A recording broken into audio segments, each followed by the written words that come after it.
गुरुर्ब्रह्मा गुरुर्विष्णु गुरुर्देवो महेश्वर गुरु साक्षात् परब्रह्म तस्मै श्री गुरुवे नमः। ओम नमो ब्रह्म दिव्यो ब्रह्म विद्या संप्रदायकतभ्यो वंशर्षिभ्यो महद्भ्यो नमो गुरुभ्यः। सर्वपल्लरहित प्रज्ञानघनः प्रगद्धो ब्रह्मेवामस्मि। ओम नारायणं पद्मं वसिष्ठं शक्तिं च तत्पुत्रं पराशरं च व्यासं सुगं गौड़बहान्दं महान्तं गोविंद्रमथास्य शिष्यं श्री शंकराचार्य मथास पदपादं च हस्तामलकं च शिष्यं तम तोटकं वर्तिकान्मनः गुरुहन्तमानुतस्मि। श्रुति स्मृति पुराणानाम् आलयं करुणालयं नमामि भगवत्पादं शंकरं लोकशंकरं शंकरं शंकराचार्यं केशवं बादरायण सूत्रभास्कृतो वंदे भगवन्तो पुनः पुनः। ईश्वरो गुरुरात्मेति मूर्तभेद विभागिने व्योमवक्ताय देहाय दक्षिणामूर्तये नमः। ओम श्री गुरुभ्यो नमः। ओम श्री परमात्मने नमः। हम लोग भगवत गीता के पंचम अध्याय का अध्ययन कर रहे हैं। देखिए, भगवत गीता का जो है एक एक श्लोक भगवान के अनुभूति को दर्शाता है। भगवत गीता का कोई ऐसा श्लोक नहीं जो महत्वपूर्ण न हो। इसलिए भगवत गीता में इतनी ताकत है कि जब कोई व्यक्ति अपने अनुभव की बात करता है तो वह अपने हृदय को छू जाती है, और कोई ऐसे बकबकाता रहता है तो उसकी बातें अपने हृदय को नहीं छूती, क्योंकि उसके अनुभव रूपी उसमें जान नहीं है। भगवान की भगवत गीता उनके अनुभवों के ही अनुवाद है, इसलिए इतना आनंद आता है। कर्मयोग जब हम करेंगे, माने क्या करेंगे? तो जब हम कोई भी कर्म ईश्वर के लिए करेंगे और यह मान कर करेंगे कि यह मेरी जरूरत है, तो अपने अंतःकरण पर कोई वृत्ति निर्माण नहीं होगी, और परमात्मा के लिए जो कार्य होगा वह आनंद पूर्वक होगा, जिससे चित्त एकाग्र रहेगा। जब जब हमारा अंतःकरण शुद्ध हो गया, जब हमारा अंतःकरण शुद्ध हो गया तो चित्त एकाग्र हो गया, तब हमारे हृदय में स्वयं जिज्ञासा जागृत होगी।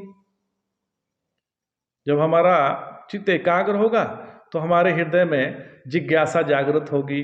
देखिए, इसके बारे में श्रीमद् भागवत में एक प्रसंग आता है। प्रसंग यह आता है कि ब्रह्मा जी जो विष्णु जी के नाभि कमल से स्वयंभू होकर उत्पन्न हुए, तो जब वे उत्पन्न हुए तो उनको पता ही नहीं था कि मैं कौन हूँ, कहाँ हूँ और यह सब क्या है।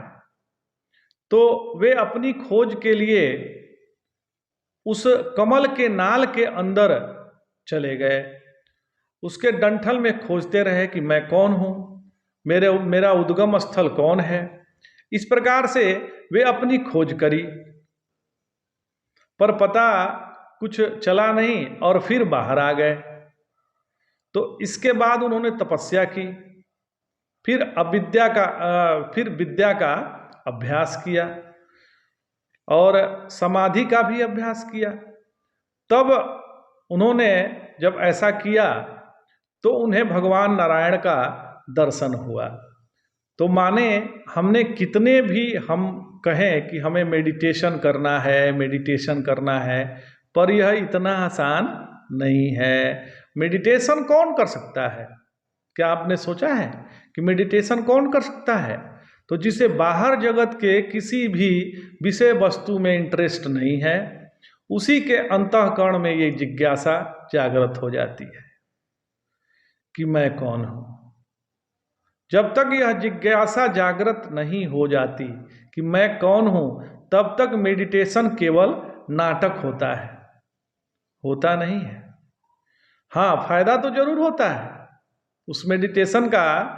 वैसे लोगों को भी कुछ फायदा होता है। क्या होता है कि जब तक मेडिटेशन चलता रहता है तब तक घर में शांति रहती है, लेकिन जैसे ही मेडिटेशन खत्म हुआ फिर वैसे ही कौ कौ और झगड़ा शुरू हो गया। इसलिए पहले हम यह देख लें कि हमारी क्षमता कितनी है। पहले हम यह देख लें कि हम किस कार्य के लिए सक्षम हैं। यदि हम अभी अपने परिवार की जिम्मेदारी संभाल रहे हैं तो हमारे लिए कर्मयोग ही उचित है। मतलब यह कर्मयोग का ही समय चल रहा है। इसको भली भांति करे, इससे भागे नहीं। जब कर्म योग होगा तो अंतःकरण शुद्ध हो जाएगा, और जब अंतःकरण शुद्ध होगी तो जिसका अंतःकरण शुद्ध है उसके अंतःकरण से जिज्ञासा प्रकट होती है। तो दो मार्ग है भगवान का पर प्राप्ति का। पहला है कर्म का मार्ग और दूसरा है ज्ञान का मार्ग। तो ज्ञान मार्ग उसके लिए है जिन्होंने अज्ञान मार्ग का लगभग त्याग कर दिया है, और फिर उनके अंतःकरण में तत्व की जिज्ञासा हो गई है। ज्ञान मार्ग उनके लिए है जिन्होंने अज्ञान मार्ग लगभग छोड़ दिया है। तो तब तत्व की जिज्ञासा हुई, उनके लिए है ज्ञान मार्ग। अब सवाल यह है कि हम अपने आप को अज्ञानी मानने के लिए तैयार हैं क्या? तो अज्ञान कौन है? अज्ञानी कौन है? तो अज्ञानी वह है जिसने अपने आप को देह के रूप में स्वीकार किया है, वह है अज्ञानी। इसलिए हमारे भगवान शंकराचार्य, आदि गुरु शंकराचार्य सन्यासी की परिभाषा बतलाते हैं। तो वो बताते हैं कि सन्यासी वह नहीं है जिसने केवल कपड़े का रंग बदल लिया। वो कहते हैं कि ना हम देहो महात्मेति निश्चयम ज्ञान रक्षणम, मतलब मैं देह नहीं हूं बल्कि मैं सच्चिदानंद परम ब्रह्म परमात्मा हूं। यह जिसका निश्चय हो चुका है वह है सन्यासी। ये नहीं कि नैव काषाय वाससा, केवल गेरुए वस्त्र धारण कर लिए और वो सन्यासी नहीं हो जाता केवल गेरुए वस्त्र से। तो जब तक हमारा अंतःकरण शुद्ध नहीं है, ये समझ जाइए कि जब तक हमारा अंतःकरण शुद्ध नहीं है, जब तक हमारे अंतःकरण में राग द्वेष भरे पड़े हैं, तब तक हमारे लिए साधना है कि हम कर्मयोग का अनुष्ठान करें। जब तक कर्मयोग नहीं होगा हमारी साधना रुकी रहेगी। नहीं तो हम सत्संग में जाएंगे, बैठेंगे, लेकिन समझ में कुछ नहीं आएगा। त्रिपुरा रहस्य में ज्ञानी का लक्षण बतलाते हुए कहा गया है कि ज्ञान में न्यूनाधिक होता है, उसके अनुसार से उसका व्यवहार भिन्न होता है। तो उसके 3 कारण हैं। क्या? जिसके अंदर अपराध वासना है, या जिसके अंदर कर्म वासना है, और तीसरा है जिसके अंदर काम वासना है। तो इन 3 वासना से जो पीड़ित है उनके ज्ञान में उतनी मात्रा में न्यूनाधिकता रहती है। अब अपराध वासना क्या है? तो अपराध वासना यह है कि हम सत्संग में नियम से जाते हैं, नियम से बैठेंगे, पर हमारा मन 2 मिनट भी शांत नहीं रहेगा। कभी इधर देखेंगे, कभी उधर रहेंगे। किसी से पूछें क्या हाल चाल है, आपका कैसा चल रहा है, आपका बिजनेस कैसा चल रहा है, पैसा कमा रहे हैं कि नहीं कमा रहे हैं। मतलब गए हैं सत्संग करने, सत्संग सुनने, लेकिन आपका दिमाग जो है फालतू के कार्यों पे उलझा हुआ है, बंदर बुद्धि की तरह। तो जब हम सत्संग में भी एकाग्र नहीं हो पाते हैं और जगत में भी एकाग्र नहीं हो पाते हैं, तो जगत से हमारा मन कैसे एकाग्र रहेगा? तो यह हो गई हमारी पहली अपराध साधना। दूसरी है कर्म वासना। कर्म वासना से क्या होता है कि दुनिया भर का दिमाग में खिचड़ी पकती रहती है। मुझे यह करना है, मुझे वह करना है, बस लगा रहता है। वैसा व्यक्ति तो सत्संग में जाता जरूर है, पर वह कर्म का इतना बुखार चढ़ा रहता है कि वह सत्संग के बीच से ही उठ जाता है।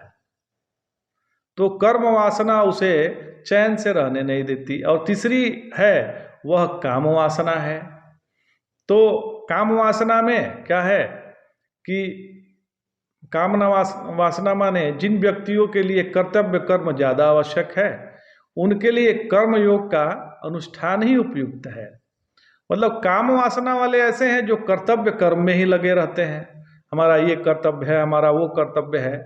तो भाई जब आप काम ही करना है तो हमारे लिए अनुष्ठान हो गया कर्म योग का अनुष्ठान, कि कर्म के माध्यम से योग को प्रकट करें, फिर जो है हम आगे जाके हम एक साधक का हमारे में जन्म हो सकता है। तो आज इतना ही। जय जय शंकर, हर हर शंकर।